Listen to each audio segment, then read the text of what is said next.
Mike Ream. I'm a senior technician here at ABI Group Customer Service Division, and I'm here today to give you a brief explanation of how to properly use and maintain your Kaiser water wagon.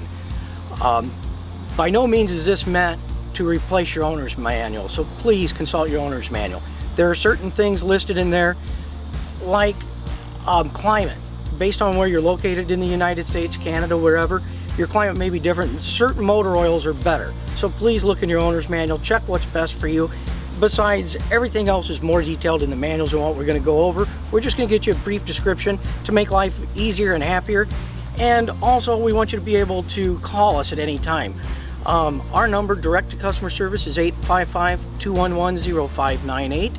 The other thing is your owner's manual is found on the ABI website. You can go to the abiattachments.com. Up at the top is a support. You can click on support, scroll down to click here for resources and find your manual, your warranty, and other information that's helpful. If you notice, here's how your water wagon comes to you originally. You'll notice that there is a lot of wood surrounding it to keep it safe. It is also locked down on the hitch assembly down here so that it doesn't roll forward. When you receive this, please make sure to leave this on. Do not remove this section until last. Because one thing is, people call me all the time, they said they forgot to install the hitch. The hitch is actually located, it's attached facing backwards to the rear of the unit. You'll need to remove the two bolts, flip the hitch around, face it outward, replace the bolts, tighten them back down.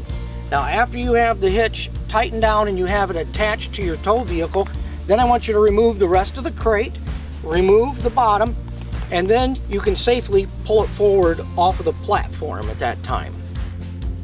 Okay, today we're going to show you, based on the model we have here at the shop, is a 300-gallon unit. Now I know most of you are going to have different size units because we sell all the way up to a 1600-gallon. The one we have today, though, like I said, is a 300, but they're all similar. The piping and plumbing are all the same basic. It's just the location of where the pipes, drains, and things like that are that are going to differ. And we'll go over some of those differences as we go through the video. If you choose to buy these, you will have your pond fill and also your spray hose. And both of these are placed on this and then attached with a bungee cord across the top that just pins in the corner to keep it on while you're driving. So basically all we're going to do for now is take these off and place these out of the way so we can better visualize for you the valves. Okay, the first thing we have here before starting the motor on the engine, of course, always check the oil. Now, both whether you have the Briggs & Stratton or the Honda, you remove the cap and there's a dipstick and you can check the level and to make sure it's at the fill point. Both motors have a safety shutoff, and basically on the safety shutoff, it's gonna, if you are running too low of oil, it's going to kill the motor and stop it to help you from not damaging the motor. But do not depend on this to do so. You know, your due diligence of checking it and keeping it correct is going to pay dividends in the long run of the longevity of your motor. Next, we have the fuel. And of course, you just remove your fuel cap. Now, in today's world, we use a lot of ethanols. And because of the ethanol uses, a lot of you would like to and should use a stabilizing product. There are several of them out there on the market. It's which one you prefer and would like to use. Next, after we have checked our oil and we've checked our fuel level, the first thing we have is our ignition switch. There is an O and an I, and it doesn't matter which motor you have. The O is off, the I is on for ignition. After that, you have three levers. The top lever here is your idle to the right, and towards the rabbit is fast. Then you have a series of levers. The top one is your choke. All the way to the left is your choke on. All the way to the right is the choke off. And the next one is your fuel. This one is very important that a lot of people don't realize. You turn it on by pushing it to the right. When the motor is not in operation, if you are transporting this unit from one location to another and you do not have the motor running, it's very important to reach back down and turn that fuel valve all the way to the left to the off position. If you do not do this and you are traveling with the unit, what can happen is the fuel, because of the float in the carburetor, moves up and down, and when the float goes downward, it causes more fuel to run in. And by bouncing across terrain with the fuel left on, the gas will continue to fill up and fill the reservoir of the cylinder of the motor. And then if it's left there over a long period of time and not noticed, it can slowly go down around the piston and get into your crankcase and dilute your oil. So whenever not in use, again, be sure we move the fuel lever all the way to the left when the motor is not running and it is in transport mode.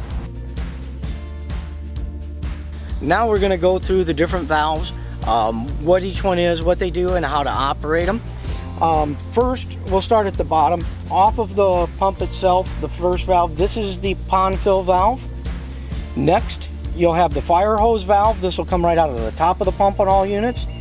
And then you'll have a recirculation valve that recirculates the fluids or the water through the system. It keeps them running through the tank when the motor's running. And then you'll have your ratcheting rope valve that operates your sprayers at the rear of the tank. Okay, and first thing we can do is if we're going to pond fill, our pond fill mode, when we're ready to do it, we want to make sure that this is turned, that the valve is turned even going forward to the cap. Remove the cap, you'll have a little water spillage, that's nothing. Then you'll attach your pond fill hose. Once you attach that, you'll turn the valve so that it faces the pump itself. Once that is done, then you will want to make sure that your recirculation valve is open. Now sometimes if it's not taking off in prime good after you have primed the pump itself down here with this thumb screw, you'll need to fill this first with water. You need to undo the thumb screw. You'll fill the water in through the thumb screw hole, and then after it's full, replace your thumb screw. You turned on your first valve, and then once it starts to pump, sometimes if you feather this down a little bit so it's not trying to suck a full load to completely fill the 1.5 or 2 inch piping, you'll shut it down a little bit, and then once it takes off, you can open it wide open to fill it quicker. There also is an optional fill cap at the top that has a float unit that works just like the average standard American toilet. It's a float, and once this water gets to a certain level, it'll push the float up and it'll automatically shut the valve so it won't overflow. So there are 2 ways of filling this system. Next, we had what we call the fire hose attachment. You will shut your pond fill back off, of course, before going to any other item. And if you're going to use your fire hose, you'll remove the cap here, just as we shown earlier, and then attach your fire hose to it, or your spray hose. And then again, you'll open your valve and you'll adjust your flow rate with your recirculation valve. If you shut the recirculation valve all the way off, you will have more pressure to the spray hose. If you open it, the more you open it, the slower it will go. Now, there is an optional piece that we do have for the spray hose, and that is what we call a garden hose adapter unit. This piece is just like the others. With your valve in the off position, you'll remove your cap, put on the garden hose adapter, and then after we do this, we would, with our motor running, we would have our recirculation valve open, and then we would open this to spray the water out. To open the valve, we just simply turn it, go level with the valve, and the water will run out the end. Okay? One thing is, remember, when reducing down to a 3/4 inch from a 1.5 or 2 inch pipe, the problem can be that you can overheat the internal mechanisms inside the pump because you reduce the flow rate. So what I want you to keep in mind is, because we are reducing this, putting more heat on this pump, that we will want to make sure that our recirculation valve is always cracked, partially open. With the garden hose connector on, I do not want to see this in the off position, because there won't be enough water flowing through this pump at the time, and you'll cause heat on the rubber impellers, and that can burn out the unit and give you a lot less life, and we want this to last as long as possible for you. Okay, and then last but not least, we have the ratcheting rope valve. The ratcheting rope valve runs your rear sprayers on the water wagon. When you pull your rope forward, you'll notice we turn the valves. You'll notice that there's an ear on top. This earpiece, when it is with the valves, that means the back sprayers are on. So when it's in line with the valve and the piping, your sprayer is on. When you pull it a full turn, you'll notice they go the opposite direction, then it is off. The main problem I have with people with this valve is if they don't do a full pull, they pull it partially and let go. Now the valve is partially open, we're not getting a full flow rate, and if you wanted it shut off, it won't be shut off all the way. So just simply pull it forward until it clicks again and have it in the right position on whether you want it off or on at that time.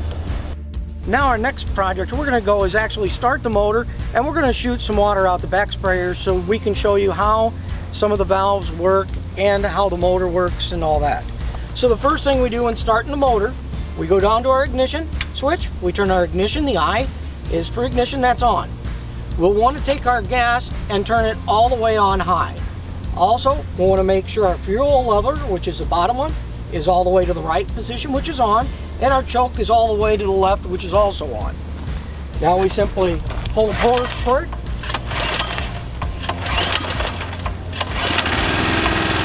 we'll shut down our choke. Once it gets running, we'll shut down our choke.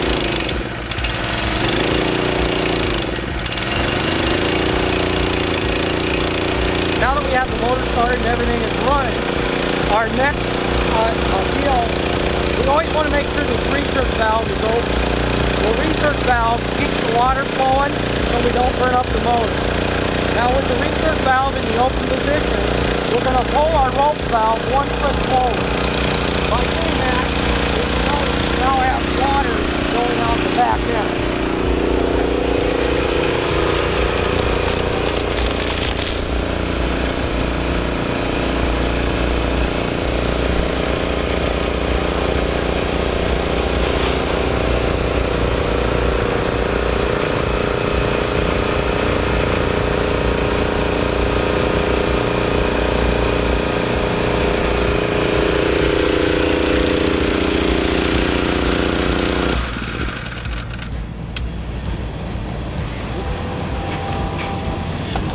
Now, if you noticed, I just shut off the rope valve so after we were done, we shut the motor off. We shut off our rope valve so the water quits running out the back. And if you noticed in the video when we were showing the spreaders, you saw a difference in the amount of spray we had coming out. Sometimes a larger volume, sometimes smaller. This is because I was opening and closing this recirculation valve. When I closed the recirculation valve here, we had more pressure. When I opened it up, we had less. And that's just explaining to you how to use it, and that works the same on any of the other valves. You regulate them by the recirculation valve. Okay, our next item we're going to go over is the greasing and maintenance of the bearings on our Kaiser water wagon. You'll notice you have a simple rubber cover here. You can peel this rubber cover off, and inside the rubber cover there is a grease zerk located inside. You can use any standard grease gun, hook to it, and put about 8 to 10 squirts of grease into that. We suggest doing that every 6 months or every 6,000 miles, whichever comes first. The main thing is if you're going to store this for a long period of time, make sure that it's packed full of grease, because it tends to get condensation, and with the condensation in it setting over like the winter months and it not being used, that'll cause rust and corrosion inside the bearings, and then you're going to have to pull the hubs and replace the bearings. So to get a longer last, make sure we grease these on a regular basis. Now our next item is going to be getting it prepared and ready for our winter storage months. You'll see you have a pep cock on here, and you will turn the pep cock and you will drain all the water out of the unit. And make sure that it's drained completely all the way. Our next step in draining, we also have a pep cock located on the front of the pump itself. And down here on the pump we'll do the same thing. We'll use the thumb screw, we'll take it completely out and make sure that we thoroughly drain the whole pump housing so that everything is ready for winter. There's no water located in it. Now after we drain that, we also have a drain located in the corner of the spray bars. And as I said earlier, your unit might be a little bit different. Some of them have the drain plugs in the middle of the spray bars. on some of the larger units. But you'll remove the drain plug, make sure that all the water is out of the piping. After we have all the water removed, our suggestion is to buy some pink RV antifreeze. What I like to do is I pour a gallon inside the tank itself, and then I will take a second gallon. I will remove the top thumb screw on the priming area, and then I will fill that area also with the RV antifreeze. Now the RV antifreeze, the nice thing about it is it not only keeps it from freezing during the winter months, it also lubricates all the seals and everything, so it keeps them nice and ready for when you're ready to use it again. And then what I do is I start the motor up after I have the RV antifreeze in. I open my recirculation valve, I let it circulate through the tank, through the pipes, and then I'll actually pull my sprayer and open it up and run it and make sure some of the pink is spraying out the back so that I know we've got it completely through the whole system. After that, you're ready to put it away in your garage or barn and store it until next year. Again, this is Mike from ABI. I'd like to thank you for your time today and your watching. Again, make sure that you read the manual. So this is not at all to replace our owner's manuals. There are more things in that owner's manual that are really going to dial you in and keep you understanding all the different items that are available. Also, how to use and how to service everything that we didn't touch on every single item. And again, if you have any questions, please don't hesitate. We have several trained people here on our staff. Our number again is 855-211-0598. We would really look forward to hearing from you. Thanks a lot and have a great day.